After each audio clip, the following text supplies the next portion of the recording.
Hi everyone, this is our channel, Meet the Real Story. Please like, share and subscribe. Everyone has people who love, respect, and worry about them, and we sometimes make sacrifices to make them happy. Have you ever asked yourself how much you would be willing to sacrifice if a loved one really needed help? How far will you be willing to go? If you want to know the answer, then please listen to my story. My name is Carla, and I'm 18 years old. I live with my parents and my two brothers, Kevin and Warren. My father worked at a gas cylinder factory. It was a dangerous job, but in our city, available jobs were very limited. My mother was a housewife. She took good care of us. Our life was quite simple. Despite the long working hours, Dad would come home and always make the time to play and joke around with us. My brothers and I knew that our parents were doing their best to give us a happy, comfortable home. As a result of their efforts, I strove to do well at school. Dad would always say that he wanted us to get prestigious jobs in the future, that this was his hope, his dream, but it didn't quite turn out that way. To make ends meet, Dad was forced to work more shifts at the factory. One day, while we were watching TV together, the telephone rang, and Dad answered it. I heard him tell the other party that he was on his way, and he went off to the factory. It seemed that there was a problem, a serious problem at the factory, and they needed Dad's help. Though the tone of his voice worried me, I didn't say anything. Dad hugged us and said that he would be back soon. Later that night, after we had gone to sleep, Mom's screaming woke us up. We ran to the living room to see her standing there, holding the phone in her hand. I slowly took it from her and asked the man on the other end what was going on. He replied, "I'm sorry to tell you this, young lady, but your father died while rescuing a lot of workers. He saved many lives and was a very brave man. The loss of our dad turned our life upside down. We missed his jokes, his laughter, his dreams. We needed his support. Our debts started piling up. We barely had enough for food. Dad hadn't left us much, just a little bit for school tuition. Mom became depressed. I happened upon a job post for an opening at Dad's factory. They needed a trainee, and once the trainee had finished the required training period, they would be hired at a reasonably high starting salary. Unfortunately, the work was for men only. Our home situation was desperate, so I decided to do whatever it took to get this job. I went to my bedroom and cut my hair. It wasn't easy, but I had to. When I walked into the kitchen for breakfast the next morning, Mom was surprised by my new look. She asked me why I cut my hair so short. I told her that I had to get serious and find a job first to survive. I told her that I would complete my studies while working.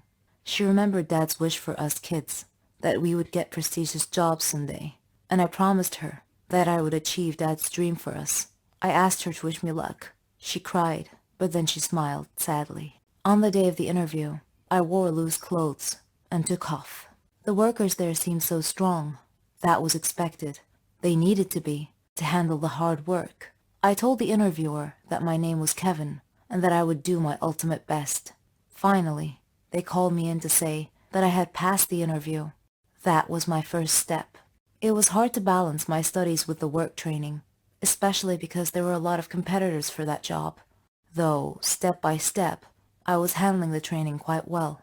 One day, during training, while we were reading an internet article about gas factory accidents, the factory's emergency siren sounded. Dad's accident immediately came to the forefront of my mind. I got worried and tensed up, but I calmed myself by thinking of my family. I told the trainer that I had an idea to stop the gas leak safely. I told him that I needed to get to the control room to explain what had to be done, so he took me to the control room. The head engineer there looked at my young face, and I could see a mocking look in his eyes.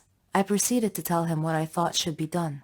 His eyes got wider and wider as I explained a solution that apparently he had never thought of before. He promptly implemented my solution and restored the plant to safety, without any casualties or additional equipment damage. He thanked me for a job well done. He asked my trainer about me, who said that I was new here. Then he told the trainer that I had a promising future. He told me that the last time they had a problem like this, an employee had to sacrifice himself to save the other workers. I went home and told Mom about what happened. She was thrilled and hugged me proudly. The next day, I went back to work and was greeted by all the workers. They thought I was a hero. The manager called me into his office. I used this chance to tell him my secret. I told him my first secret, that the worker who had sacrificed himself at this very same factory was my father. I told him that I had studied Dad's accident and thought about it a lot and contrived a better, safer solution so that when it happened again, I'd be ready. He said that he was proud of me, that I was the son of that brave man. Then I hit him with my second secret, that I was Dad's daughter, not a son. He was shocked, but he didn't react as I had expected. He placed a hand on my shoulder and told me that I was braver than most of the men at his factory. As a reward for both my dad and I helping save lives at the factory, he gave me a raise and a cash bonus too. I returned home with the cash bonus, and I told my family about my day. They all hugged me and cried tears of happiness. Eventually, I finished my studies in engineering, and I am now a control room engineer at the same factory. I didn't quite achieve Dad's dream, but I think he would be proud of my choice. Life unexpectedly hits us with pivotal moments sometimes, some good, some harmless, some deadly. You have to be ready for it when it does. Hey, my name is Anne. It was the summer break before college, and as a graduation kind of celebration and before each and everyone went to a different college, my best friends and I decided to go on a fancy summer vacation to one of the most beautiful places on earth. At least that's what I think, to Hawaii. I was in my room daydreaming about wearing those cool coconut bras while enjoying an exotic juice, maybe even doing a hula dance, and then my best friend Kim called and burst my coconut bubble. She suggested that since we're off to a whole new stage of our lives, we may as well get a complete makeover.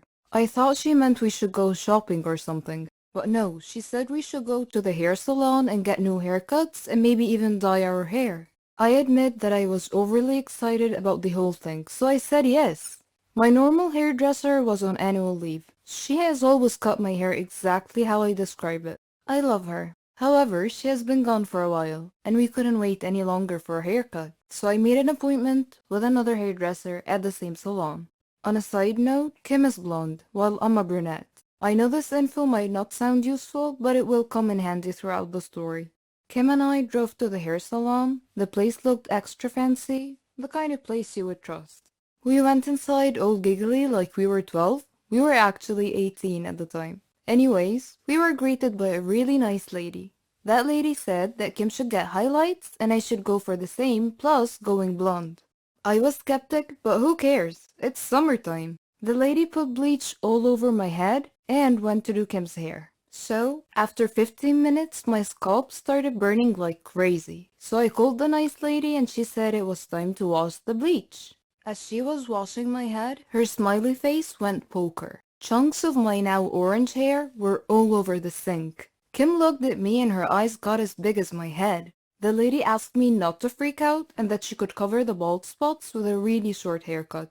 The lady asked me not to freak out and that she could cover the bald spots, and so she started cutting my hair. So far, so good.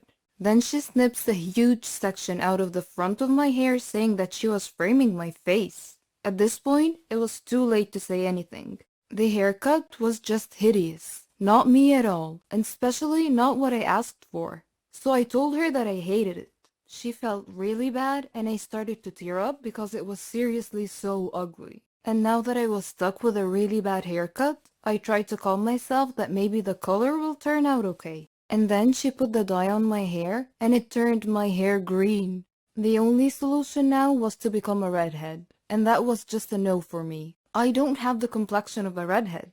Our boyfriends were actually going to pick us up from the salon, and just imagining the look on Nick's face made me cry and laugh at the same time. Rachel played it really cool, and even her highlights did not go so well, but that incident was just one of a kind. I ended up with the weirdest hair color ever. It was like I was half mermaid, half dragon. This did not stop us from enjoying our summer break though. It was actually a good source of jokes for a long, long time. Hi, I'm Samantha. What is the biggest shock you've ever experienced in your life? Have you ever shocked your family, parents, siblings? What if you were to discover that the people you live with aren't really your blood relatives? Please listen to my story and advise me. I am an only daughter to a lovely, kind, and generous family. They have given me the moon. Our life was stable, and my parents would sacrifice anything to make me happy. I loved them dearly. But unfortunately, I have discovered a shocking truth. We were moving into a new home, a villa that my father had bought. I loved reading a lot, and I had a lot of books in my father's study. I entered the study to collect the books for the move. While doing so, I dropped some files from his desk. As I was gathering them up from the floor, I found a picture of me with a strange man. I thought he was perhaps one of our relatives, or a friend of my dad's.